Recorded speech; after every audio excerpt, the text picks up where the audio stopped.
Понеделник, 6 ноември, кратки вести во 12 часот.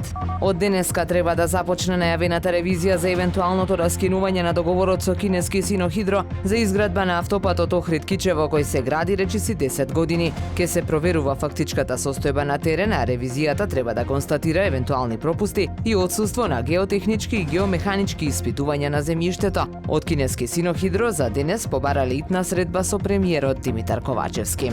Невремето што викендов го погоди регионот на Охрид предизвика помали штети на шеталиштето на самиот брег на езерото. На неколку места се извадени бекатон плочки, а забележителни се и раскопани и пропаднати делови од кејот. Ваквата состојба што ја имаше и при претходни невремиња треба што поскоро да се санира за да се спречи проширување на оштетувањата. 8 златни, 3 сребрени и 3 бронзени медали освоија теквондистите од Хваранг Фист и Сила на меѓународниот турнир во Олимписко теквондо, што се одржа во Скопје. Учествуваа над 300 надпреварувачи од 15 клубови од Република Македонија и соседството. Охридскиот клуб Хваранг Фист го представија 9 надпреварувачи од Охрид и двајца од нивниот огранок во Скопје клубот Сила. Покрај овој успех, Ѓорѓи Петковски и Мија Спироска беа прогласени за најдобар кадет, односно сениорка на турнирот.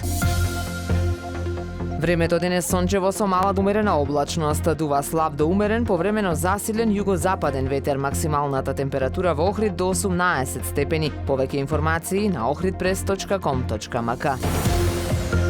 Уредник и водител на вестите Даниела Спасик. Технички реализатор Реджеп Селман.